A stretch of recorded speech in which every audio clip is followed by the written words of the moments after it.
So please join me in welcoming Coach Tony Elliott. At this time, President Ryan has a special presentation for Coach Elliott.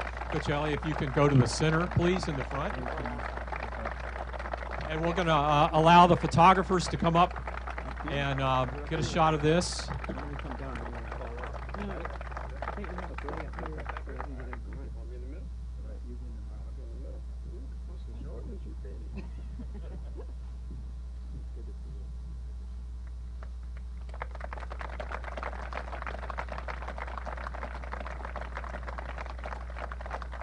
And now we're going to have Carla Williams present Coach Elliott with a football helmet.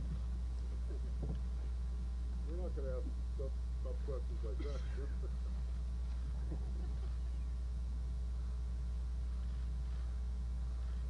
that. Everybody good? Okay, thank you. We'll have Coach Elliott make some opening remarks now.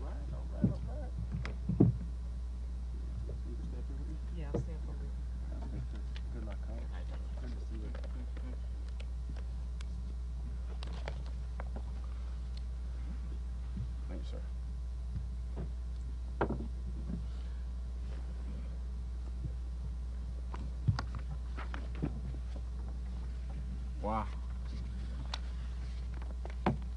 Good afternoon.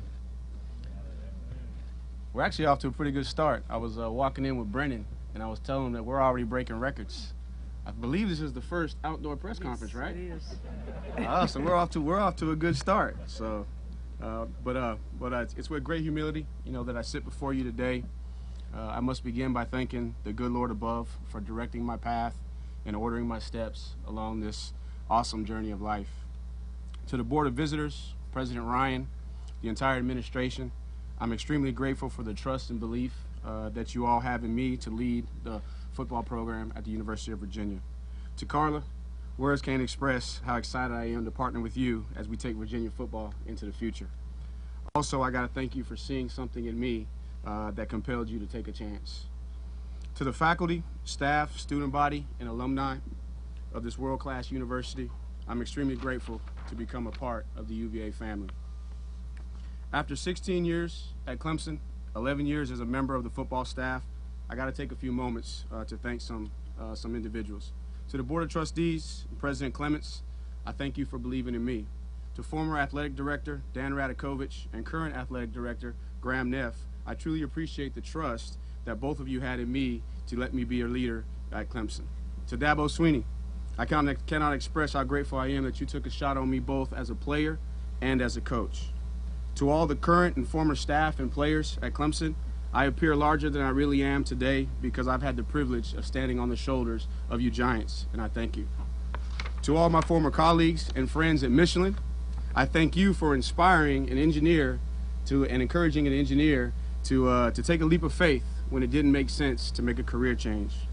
To all the former staff and players at South Carolina State and Furman University, I'm eternally grateful for you guys helping me develop as a young coach.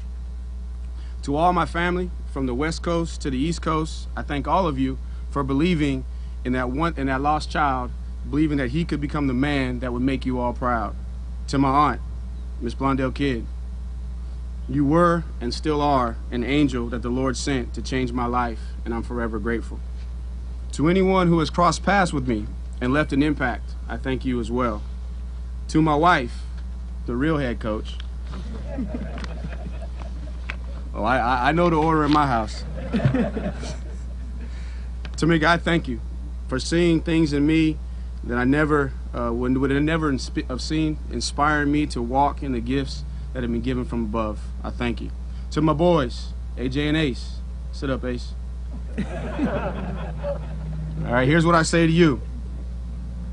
Stand firm on a foundation of faith. Strive for excellence in all that you do. At all times, keep a positive attitude. And boys, if you do that, you'll impact the world. I love you. To Coach Mendenhall and his staff, I commend you all, and I truly appreciate all of your effort to build a successful program here. I am so excited to watch the team compete in the Fenway Bowl.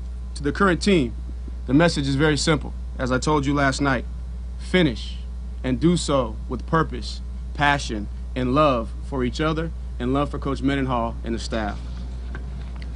I have patiently waited for this opportunity, and I'm ready. Over the past 11 years, I've seen the establishment of a championship culture, what it looks like, and I'm prepared for this moment. I chose UVA because I wanted to lead a program that was partnered with a university that had world-class academics. I wanted to be able to recruit the best and the brightest student athletes. I wanted to compete in the best conference in college athletics.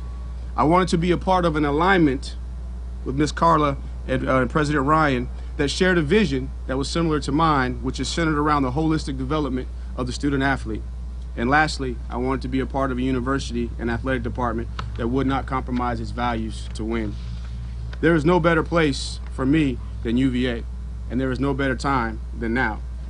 My vision for the UVA football program is to become the model in college football, the model program in college football. My goal is to contribute to changing the narrative in college football and demonstrate that you can win at the highest level, and you can do so while achieving excellence in education, leadership, and service. To bring the vision to life, it's going to take a tremendous amount of work and a ton of commitment. I certainly know that I cannot do it by myself. It's going to take a unified effort from the team, the coaches, the support staff, the administration, the faculty, the student body, the alumni, the donors, the supporters, and the fans in order to build something special. And we will also have some room along the way for others to join in if they want to. So who is Tony Elliott? I'm a man who was once a lost child that overcame tragedy and difficult circumstances to learn that greatness and excellence is for everybody, because greatness and excellence is a decision. I'm extremely passionate about developing young men through the transferable skills, the transferable life skills that football provides. I'm passionate about winning and winning the right way. Never did I imagine that I would sit here before you today, but the journey was worth it, and I appreciate every day that was invested along the way. The journey ahead is going to be filled with some mountaintop moments and also some moments down in the valley, and I look forward to both, because I know that both are important for growth. I know the business of college football will judge me based on the results on the scoreboard, and I'm passionate about producing positive results. But more importantly, I know that I'll ultimately be judged by the positive impact that I make on the lives of the players and the staff that I am so humbled to lead. Virginia football has a lot of work to do to become the program that is authentic, connected, transparent, and about service. We also have a lot of work to do as a team, to be a team that is fast, intelligent, and tough. To all the former players, I look forward to embracing your legacies and your traditions as we build a program that acts and we field a team that is fit. It's time to go to work. Go Hoos.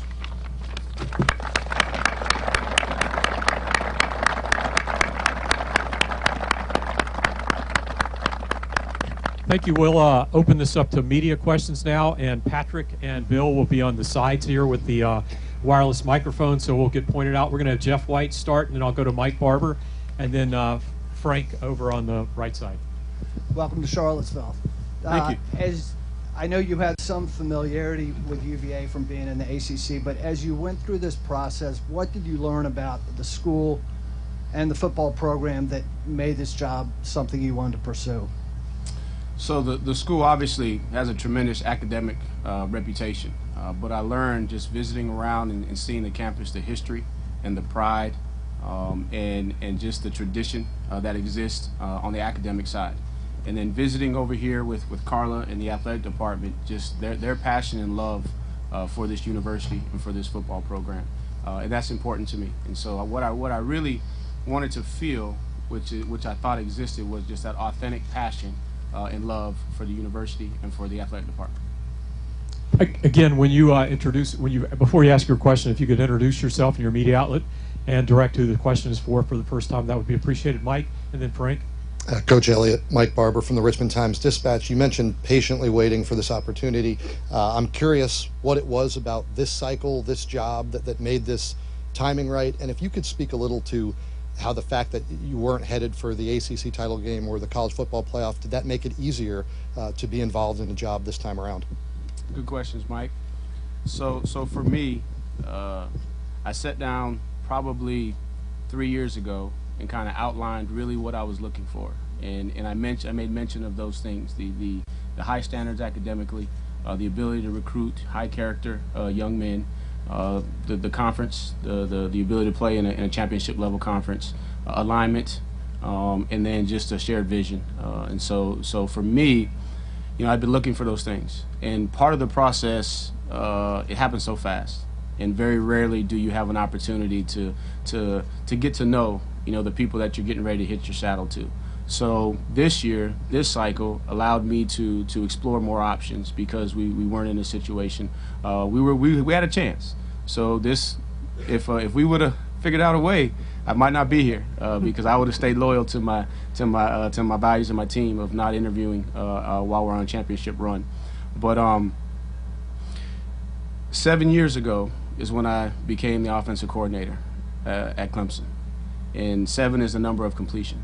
And so for me, there was confirmation that it was time for me to transition to the next step. And I had been asking for confirmation for years. And then spending time with Carla and having an opportunity to have real conversations, tough conversations, conversations that you normally don't get to have in this process is what solidified it for me.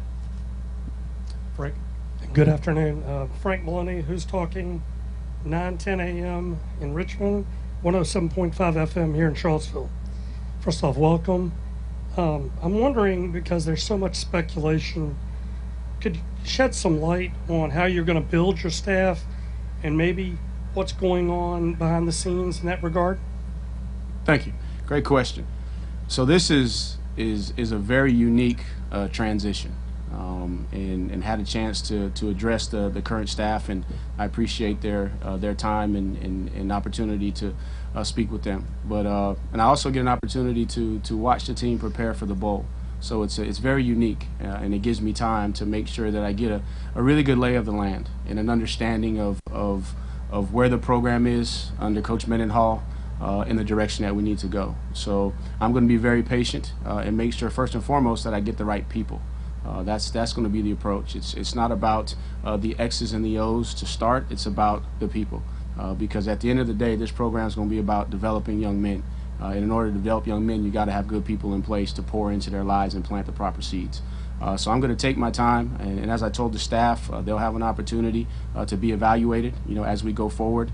I'm going to get feedback from the players, and I've already talked to some, and they've given me their impressions of the coaches on the staff, and I'm going to continue to meet with Coach Bronco and just get a full understanding of the structure and the challenges and some of the things that he's faced as I build the staff. But it's going to start with quality people that align with my vision. I've been in conversation with a couple, but I haven't made those decisions yet because I want to be fair to the staff and I want to take my time and do it right. David, and then Hank and Greg. Tony, David Teal with the Richmond Times-Dispatch right here. You will be a first-time head coach at a Power 5 institution. You had a front row seat as Dabo Swinney took on that same challenge at Clemson. What can you learn from watching him and the things he did that were right and maybe even some missteps that he had along the way? First and foremost is surround yourself with good people. And, piggybacking on the last question, just making sure that I surround myself with good people that will give me wise counsel, understanding that I may have the responsibility of sitting in the head seat, but I don't have all the answers. And I'm going to make some mistakes, and I know that. That's why I said there's going to be mountaintops and valley lows, and we need both. But just surrounding yourself with good people, taking the time to really, really lay the foundation from a cultural standpoint, and don't waver on your beliefs, even if you don't necessarily see the results that you may want. Pay attention to the details as you build a culture. Keep the main thing. Stay focused. So as you build your culture and you have some success, don't get away from your core values. Stay focused with that. And when you make a mistake, have accountability and ownership of it, and push through and understand that mistakes are part of the process. But it's the collection of how you respond to those mistakes. And then when you have successes, celebrate your successes, and then keep that windshield mentality moving forward. Tony Hank Kurz with the Associated Press. Welcome to Charlottesville. This is kind of an odd question, but you talked about the academic standards and the athletic. A lot of people kind of think you can be one, but not both. You can't be champion level at both. How difficult a challenge is that, and what's the best way to attack it? Well, I'm glad you brought that question up, because for me, that's what I was looking for. Because I think in order to be the best football player, you got to be the best student, right? And you can't have one without the other. They complement each other, and all of those skills are transferable. So it's kind of crazy that people can think that, but in order for you to have success on the field, you got to do everything right.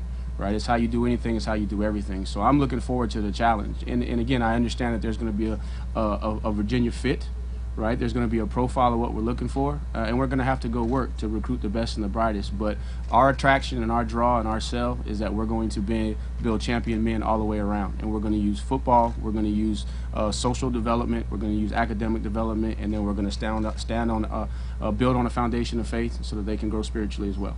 And since I still have the microphone, I understand you met with the team last night. How did you feel that went?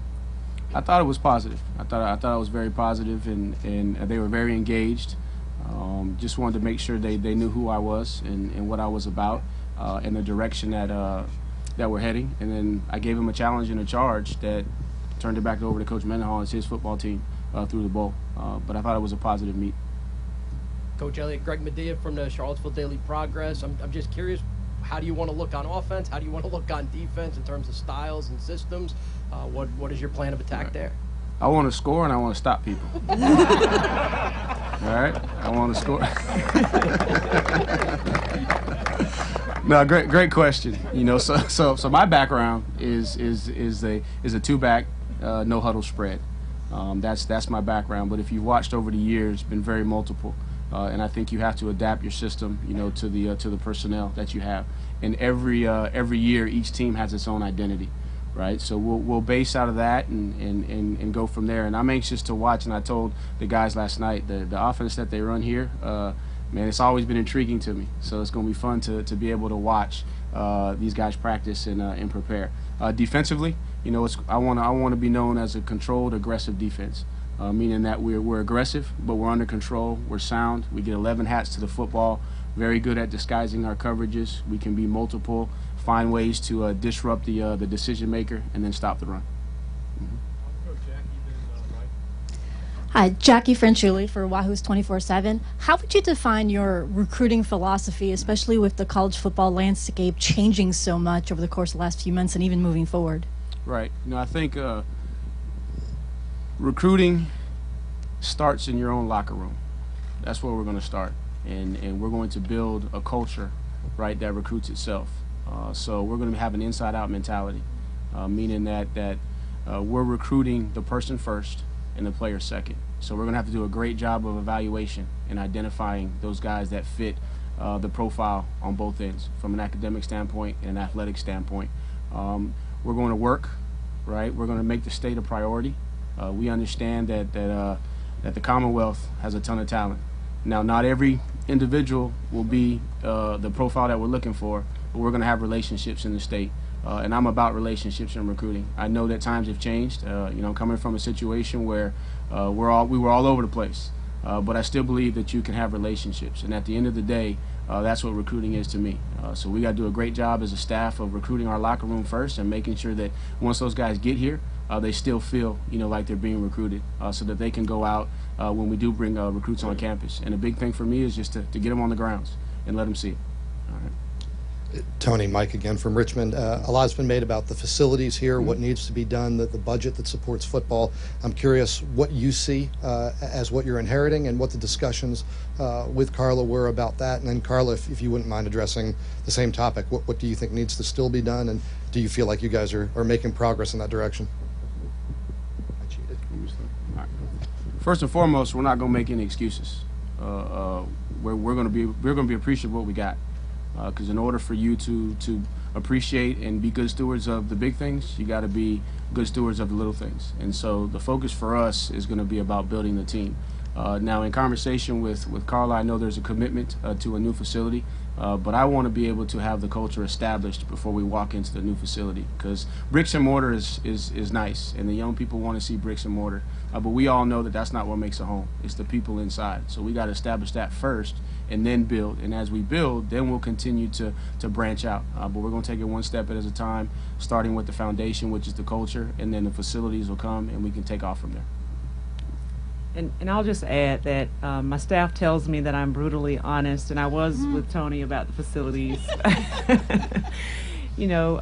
Because I think it's really important, to be honest, especially in the beginning. And so I was very honest, showed him pictures of our facilities, and then he had a tour of our facilities, and he still chose to come. And so that was really positive and confirmation for me as well that it's more than just the facilities. We know they're important.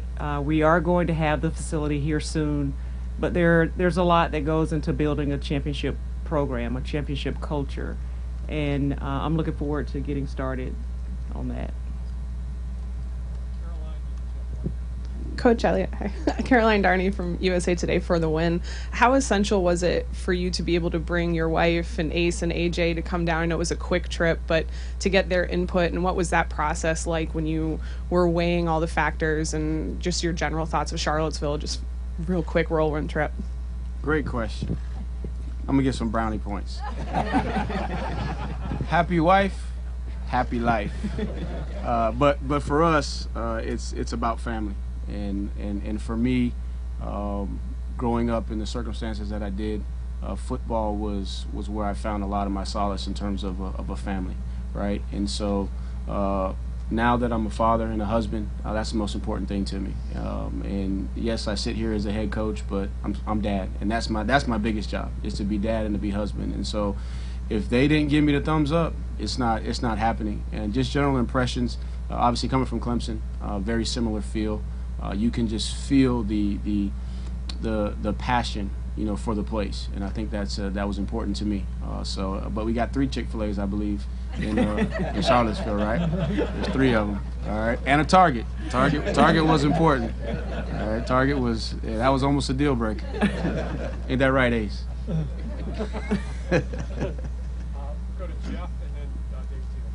Jeff White, VirginiaSports.com. The early signing period is, 40 hours away or so. Have you had a chance to evaluate the committed players, and how challenging will it be to keep this group together given the timing of your hire? Correct. Yes, I did have a chance to evaluate and had a chance to speak with those individuals last night, and I thought we had a good meeting and able to kind of outline who I am and what my plan and vision is going forward. The challenging part was, the dead period started, and I wasn't able to see those guys face to face. And so my message was, hey, just got to trust, that I'm going to do everything I can to build a staff that you can be proud of for those guys. And we just got to continue to work through communication up through signing day to try and hold those guys together. Carla, you mentioned earlier that you hope Bronco at some point returns to college football. What have the last 11 days been like for you? How hectic, how surprised were you by his decision, and how soon after the Virginia Tech game did he express his reservations about his future? So I've said it before, I think he's wonderful, and I think he's great for college football, and I think he's great for college athletics. So I do hope he gets back into it at some point. We talked on Sunday after the Virginia Tech game, and he was thinking about it, and we had a great conversation and talked again the next day, and thought we were moving in the same direction. And then I think it was on Wednesday or Thursday when he shared that he wanted to step away, which was shocking to me, and our student athletes and our staff and our coaches. I think everyone was shocked by it.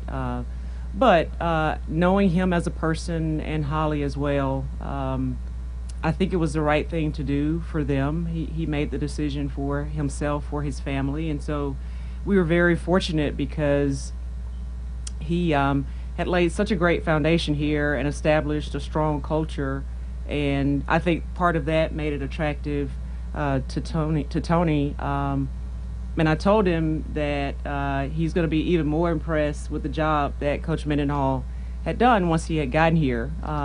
And it was certainly a great appreciation for the work that Bronco and his staff have put into the program for 6 years. We'll go to Hank Hurst, Greg, and then Jerry. Hey, Coach, Hank again with the AP. So how are you going to handle observing for the next 30 days? Are you going to be like one of those blow-up Santa Clauses on the side looking over everything, or are you going to be incognito or just film? No, so first of all, Coach Mendenhall's been very gracious to welcome me in and open himself up to as much access as I want. And I have to say this, I know I'm not the smartest man in my house with Dr. Elliott, but I pride myself on being smart. But I had a chance to sit down with Bronco yesterday, and oh my gosh, unbelievable. He encouraged me. I got to go dust off some books and get to reading. But that's just a great compliment to him, and I'm very appreciative of his willingness to help me in this transition. And so, as much as he'll let me be around, I don't want to be a distraction. Just as I said to the team, this is Coach Bronco's team until the end of the bowl. But I wanted you to hear who I am, what my vision is. So I'll be a fly on the wall, try to stay out the way, and whatever he'll let me have access to, I'll take advantage of it. So it could be film, it could be observing practice, but that's my plan. And was this job more attractive because you guys don't play Clemson a lot? No. Well, we might have a chance every year. I like your stuff. There you go. This question is for Carla. It's Greg Medea from the Daily Progress. I'm just curious. You guys had I think it was the 25th head coaching job open in this coaching carousel. What was your approach to navigating kind of a wild 3-4 weeks in college football of head coaching changes?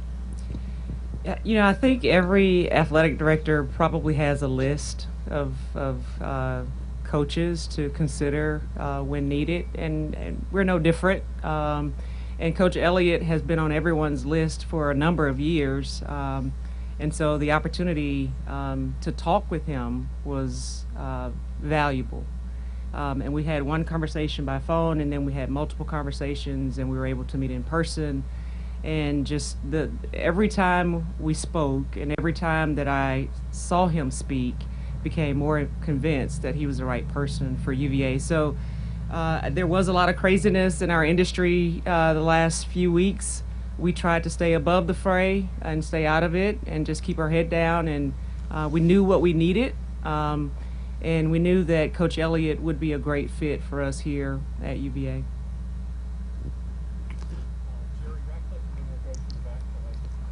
Tony, Jerry Ratcliffe, JerryRatcliffe.com. Welcome to Charlottesville. Dabo has said that you were like a son to him. Throughout this process, as challenging as it was, how much did you seek his advice, and what was the best advice he gave you? So, just to piggyback on the first part of that, he is like a father to me. Our relationship started in 2003 when he came to Clemson, and I was asked to come back for my last year, and right after the bowl game, Rick Stockstill leaves to take another job, and we're sitting in limbo. And I was already a graduate, and I was debating whether or not I was going to come back. And then Coach Sweeney came along, and he didn't have a reason to believe in me. I was a former walk-on, wasn't a scholarship guy. Asked to come back. Man, there were some dudes coming back in that room from a receiver standpoint, but he saw something in me, and he believed in me, and he gave me an opportunity. And from there, the bond has been strong ever since. And then he was a mentor. Actually, the worst advice he gave me was to not get into coaching. He tried to talk me out of it when I was trying to leave the engineering field. But in terms of moving forward, he's always been in my corner, and he understands who I am. He understands the right fit, and he's been the one that's helped me to stay patient, to look for the right fit, to make sure that I get into a situation where there is alignment. And there are jobs that he would give me his blessing on, and there were jobs that he wouldn't give me his blessings on. When I heard him say that he felt like Virginia was the perfect fit for Tony Elliott, then that's all I needed to hear. Anthony Romano from WDBJ in Roanoke. You were part of an in-state rivalry down at Clemson. Virginia Tech is also kind of entering a new era with a new head coach. How do you feel about kind of being a part of this new era of this rivalry, and how will you approach that game? So, good question. As I said before, we want to win the Commonwealth year in and year out. That's going to be a goal and essentially a season of itself. Now, as we approach the game, every game that we approach is going to be the biggest game on the schedule because that's the game that we're playing. So we won't make the game itself bigger than it needs to be, but everybody will understand when we get to that week of the game, what's on the line and what's at stake. That's going to be our approach. Hey, Coach. Preston Willett with CBS 19 here in Charlottesville. Welcome to Charlottesville. You've talked a little bit about it or alluded to your story kind of growing up. When you kind of think back on it, maybe earlier this week, have you had any moments just to kind of take a pause and think where you were as a child and kind of where you've come to now being the head coach at UVA? As I was sitting down preparing, it kind of hit me as I referenced. I was a lost child because of the circumstances, but by the grace of God, I was saved by my family and my aunt, football, education. And really the first moment I was sitting up on the third floor and I looked out and I saw the V and I realized, dude, you're the head coach at Virginia.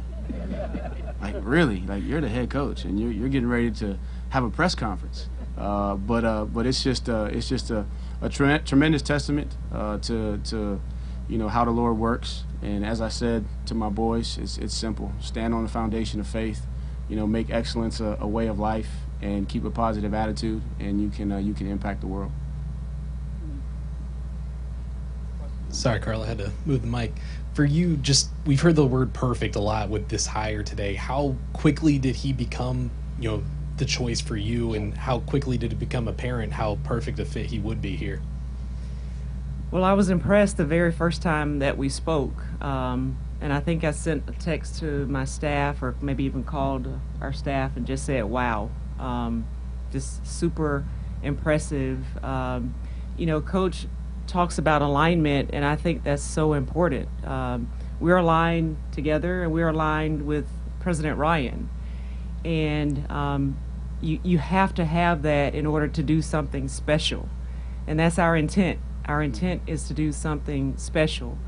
And we are very similar in that we come from humble beginnings, and we're very appreciative of everything, every opportunity, access to higher education through sports, very, very similar. And we also believe that scholar athletes can compete for championships, that our football student athletes could and should compete for championships, and we don't have to compromise one for the other. And that's important to Coach Elliott, and that's really important to me. And a lot of the same things that drew him to Virginia also drew me to Virginia. And so I'm looking forward to just getting to work and getting started. Tony, Andrew Webb with NBC 29 here in Charlottesville. Do you have any memories of playing against UVA or at Scott Stadium? What I remember is UVA always had the tallest guys I've ever seen. I swear, every one of them on that D-line was about 6'7", all the way across the board. But no, it was always very, very competitive. And I remember a game down in the Valley where it came down to the last play to win it. So always highly competitive, and always had a tremendous amount of respect for the program. Let me adjust my shot here. This question's for Carla. David de Guzman, WFXR in Roanoke. This school has had a great history of making diverse hires, but you look at the college football landscape, there's still a bit of inequality in terms of diversity and minorities in the head coaching role. How important was that for you? And of course, Tony, if you want to weigh in on that topic as well. So I think what's really important is that we were looking for a coach that we felt like could be successful at UVA. And it's a really tough job. College athletics is really, really tough. And being a Power 5 football coach, head coach, is a very tough job. And so we were looking for proven success, someone who had shown on the field, off the field, in the classroom, in recruiting, that they could take us to the next level. And so that was Coach Elliott, and he happens to be a person of color. So that's a bonus. For me personally, I've always just wanted to be respected as a man for the quality of my character and the condition of my heart. Never made an excuse for the color of my skin. I understand the responsibility that I have. That's part of the reason why I've been patient. But we're not going to focus on that. We're going to focus on being the best version of ourselves, starting with me, all the way down to the lowest person in the organization, and then hopefully that will inspire other people to follow suit. Carla, of the 14 Power 5 openings this cycle, 8 have been filled by first-time head coaches. And Whit Babcock did it, and Jack Swarbrick did it, and Nina King did it. And I'm curious, why do you think more athletic directors such as yourself are willing to take that leap? And were you influenced by your experience at Georgia with Kirby, and even before him, Mark Richt, who was a first-time head coach? Yeah, absolutely. So for us, we're unique, and we have a unique set of circumstances. And so we were looking for someone that could fit those circumstances and thrive in them. And that is Tony. And yes, I've first-time head coach Kirby Smart. We saw similarities in what he could do for his alma mater, which is different in this situation. This is a unique situation. So not only did I pull from that, I pulled from my own experience as a first-time athletic director. And what's really, really important is to have support, have alignment, and surround yourself with people who want you to be successful. And then just work your tail off. Left, Doug, Mike, Frank. Okay, we'll take our last 3 then from Mike, Doug, and Frank. This is, again, for both of you, so I can get the most out of my time here. Mike from Richmond. Tony, I'm curious, you referenced the championship pedigree at Clemson and what Dabo built. I'm curious, do you see similarities, because this is a unique situation? Are there things about how you build a winner in the ACC that you can bring here that translate, or is it too different and they're just broad lessons? And Carla, is the fact that he was part of a championship dominant ACC program, was that important in your search? I'll go first. I think that building a championship culture starts with making sure that you have alignment in the vision, that you clearly state the vision, and you are particular in the people that you bring in and make sure that they align with the vision. And then you stay grounded to the principles that you set in place for the players and the staff, and you go to work every single day, and you keep an inside-out mentality. It's one day at a time. And eventually that'll bring your championship culture to life. And so there's a lot of similarities, in my opinion, when you look at the state of the program when Coach Sweeney took over. Everybody sees Clemson now, but I started in 2011, and they were transitioning into a new facility, hadn't won 10 games in 20 years. So there's a lot of similarities between the two. We'll take our last 2 questions from Doug and Frank. Oh, I'm sorry. Okay. One of the things that Coach Elliott said to me during the meetings, our conversation was a lot of people want to have good teams, and he wants to build a great program. And there is a distinct difference between having a good team and building, creating a great program. And so yes, being able to have a vision that is beyond right now for the university and for our football program was really important for me to get some insight into. And so that was a clear indication to me that not only was he thinking about the immediate needs of the program, but also what we need down the road. What does the university need down the road to have a healthy, stable, competitive football program? And so that conversation, I don't remember which one it was, but just in that conversation was inspiring, quite frankly, to me. So I do understand that it's important to have a track record of success. You have to know what it looks like, what it feels like, what it means, what it takes So yes, that was really, really important also. Doug Dowdy from Roanoke Radio. Recruiting the state of Virginia has always been a challenge for the Virginia program. How much do you know about the state? How much have you been around the state? What kind of premium do you put on it? So I guess my honey hole has been, south, in South Carolina, Georgia, Florida. But being in the program at Clemson, we benefited greatly from some players from the state of Virginia. So you know that the talent is there. As I said before, we have to make it a priority and start with building relationships, knowing that we may not be able to take every player in the state of Virginia, but the ones that fit the profile, they need to come to the University of Virginia. And it's going to start with me, setting the tempo from a relationship standpoint with the high school coaches and making sure that we start inside out and we take care of our backyard. Because at the end of the day, the program is going to be built on the guys that are committed to the university and committed to the football program. And naturally, those guys that are closer can spend more time in your program and become truly committed and invested. Frank Maloney, who's talking? Carla and Tony, I was wondering, in the days and weeks ahead, how will you both collaborate to prepare for the transition during and after the Fenway Bowl? So we've already started, and I can't say enough about Coach Bronco and his staff with the transition. They've been absolutely wonderful, and we've got a great staff here, and so we've already started conversations with the current student athletes, conversations with staff, what do we need to do next, and I think what's important for Coach Elliott right now is trying to build relationships with our current players, understanding our staff, the makeup of our staff, and how to put together a staff moving forward.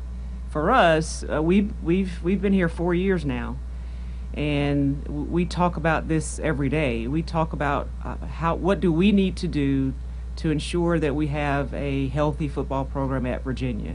So it's not new to us. So the same things that we've talked about last year or year before are the same things that we're working on now, and they're the same things that Coach Elliott knows we need to be successful in football here at UVA. So we'll continue down that road. I'll echo the same thing about Coach Mendenhall and the staff, and just their openness to share their information, so that I can get a great understanding of the overall state of the program, so that I can start to blend what's already in place and then the things that I want to do to make sure that it's a smooth transition for the student athletes.